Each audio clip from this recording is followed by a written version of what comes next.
Hello friends, welcome to R V tailoring and R embroidery.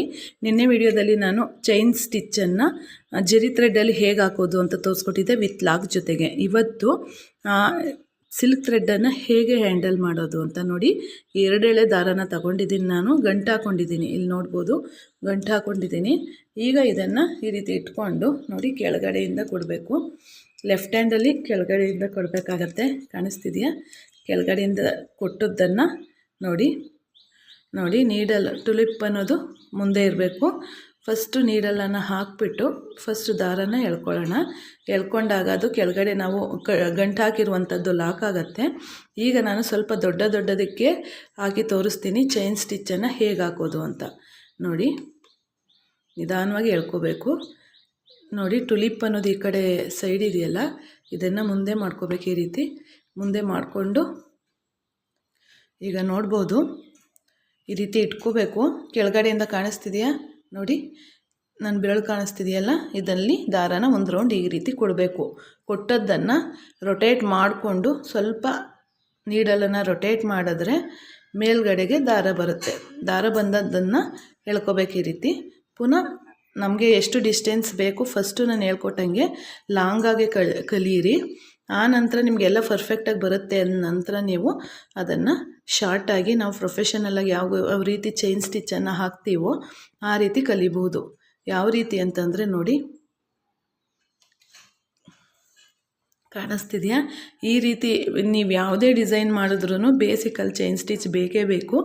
ಹಾಗಾಗಿ ನೀವು ಇದನ್ನು ಚೆನ್ನಾಗಿ ಪ್ರಾಕ್ಟೀಸನ್ನು ಮಾಡ್ಕೋಬೇಕು. ನೀವೇ ಕೇಳ್ಬೋದು, ಈ ಎಲ್ಲ ರೀತಿಯಲ್ಲೂ ತೋರಿಸ್ಕೊಡ್ತಿದ್ದೀರಾ ಅಂದರೆ ಹೌದು. ಇದರಲ್ಲಿ ನೀವು ಎಲ್ಲ ರೀತಿಯಲ್ಲೂ ಹ್ಯಾಂಡಲ್ ಮಾಡೋದನ್ನು ಕಲ್ತ್ರಷ್ಟೇ ನೀವು ಮುಂದಿನ ಏನು ಸ್ಟಿಚಸ್ಗಳಿದೆಯಲ್ಲ ಅದನ್ನು ಹಾಕೋದಕ್ಕೆ ಸಾಧ್ಯ. ಯಾವುದೇ ಸ್ಟಿಚಸ್ ಹಾಕಬೇಕಾದ್ರೂ ಅಲ್ಲಿ ಚೈನ್ ಸ್ಟಿಚ್ ಬೇಕೇ ಬೇಕು. ಹಾಗಾಗಿ ನೋಡಿ, ನಾನು ಸ್ವಲ್ಪ ಚಿಕ್ಕದಾಗಿ ಮಾಡ್ತಿದ್ದೀನಿ. ಫಸ್ಟು ದೊಡ್ಡದಾಗಿ ಮಾಡಿದೆ, ಈಗ ಚಿಕ್ಕದಾಗಿ ಮಾಡ್ತಿದ್ದೀನಿ. ನೋಡ್ತಾ ಇರ್ಬೋದು. ಈ ರೀತಿ ಮಾಡೋದ್ರಿಂದ ನಿಮಗೆ ಸ್ಟಾರ್ಟಿಂಗು ನೀವು 1-2 ದಿನ ದೊಡ್ಡ ಚೈನಲ್ಲೇ ನೀವು ಪ್ರಾಕ್ಟೀಸ್ ಮಾಡ್ಕೊಳ್ಳಿ. ಆನಂತರ ಅದನ್ನೇ ಡಿಸ್ಟೆನ್ಸನ್ನು ಚಿಕ್ಕದಾಗಿ ಮಾಡ್ಕೊಳ್ಳೋದು. ನೋಡಿ, ಹಿಂಗೆ ಎಳ್ಕೊಂಡು ಸ್ವಲ್ಪ ರೊಟೇಟ್ ಮಾಡಿದ್ರೆ ಆಯಿತು, ಈಸಿಯಾಗಿ ಬಂದುಬಿಡುತ್ತೆ. ನೀವು ಜಾಸ್ತಿ ಎಳೆಯೋದಕ್ಕೆ ಹೋಗಬಾರ್ದು.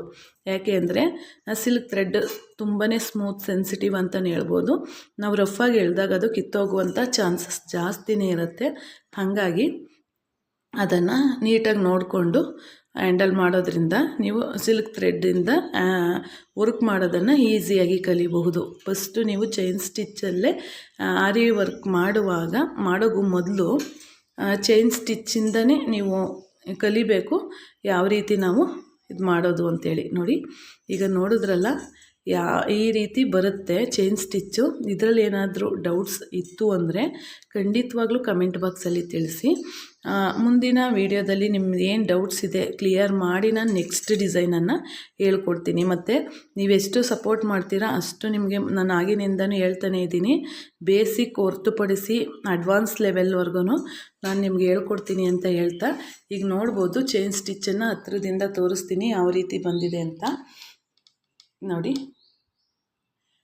ಎಷ್ಟು ಚೆನ್ನಾಗಿ ಬಂದಿದೆ. ಇದಿಷ್ಟು ದೊಡ್ಡದಾಗಿ ನಾನು ಹಾಕಿದ್ದೀನಿ ಇಲ್ಲಿವರೆಗೂ. ಇಲ್ಲಿಂದ ಸ್ವಲ್ಪ ಚಿಕ್ಕದು ಮಾಡಿದ್ದೀನಿ. ಇನ್ನೂ ಚಿಕ್ಕದಾಗಿ ನಾವು ವರ್ಕನ್ನು ಮಾಡುವಂಥದ್ದು ನಾನು ವರ್ಕ್ ಮಾಡೋ ವೀಡಿಯೋಸನ್ನು ನೀವು ನೋಡಿದರೆ ಗೊತ್ತಿರುತ್ತೆ. ಹಾಗಾಗಿ ಇಷ್ಟು ಚಿಕ್ಕದಾಗಿ ಇಷ್ಟು ನೀಟಾಗಿ ಹೇಳ್ಕೊಟ್ಟಿದ್ದೀನಿ. ಇದರಲ್ಲಿ ಏನಾದರೂ ನಿಮಗೆ ಡೌಟ್ಸ್ ಇತ್ತು ಅಂದರೆ ಖಂಡಿತವಾಗ್ಲೂ ಕಮೆಂಟ್ ಬಾಕ್ಸಲ್ಲಿ ತಿಳಿಸಿ ಅಂತ ಹೇಳ್ತಾ, ಹಾಗಿದ್ರೆ ಈಗ ಈ ವಿಡಿಯೋನ ಇಲ್ಲಿಗೆ ಕೊನೆ ಮಾಡ್ತಿದ್ದೀನಿ.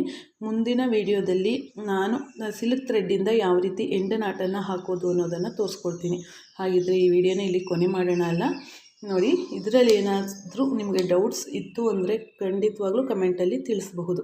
ಧನ್ಯವಾದಗಳು friends. Thank you for watching. ಆದಷ್ಟು ನಮ್ಮ ಚಾನಲನ್ನು ಹೊಸದಾಗಿ ನೋಡ್ತಾ ಇರುವಂಥವರು ಖಂಡಿತವಾಗ್ಲೂ ಸಬ್ಸ್ಕ್ರೈಬ್ ಮಾಡ್ಕೊಳ್ಳಿ. ಆದಷ್ಟು ನಮ್ಮ ಪ್ರೀವಿಯಸ್ ವೀಡಿಯೋಸ್ ನೋಡಿ ನಿಮಗೆ ಗೊತ್ತಾಗುತ್ತೆ. ನೀವು ಸಬ್ಸ್ಕ್ರೈಬ್ ಮಾಡ್ಕೊಂಡಿರುವಂಥದ್ದು ನಿಮಗೆ ಲಾಸ್ ಇಲ್ಲ ಅಂತ ಹೇಳಿ. ಧನ್ಯವಾದಗಳು ಫ್ರೆಂಡ್ಸ್.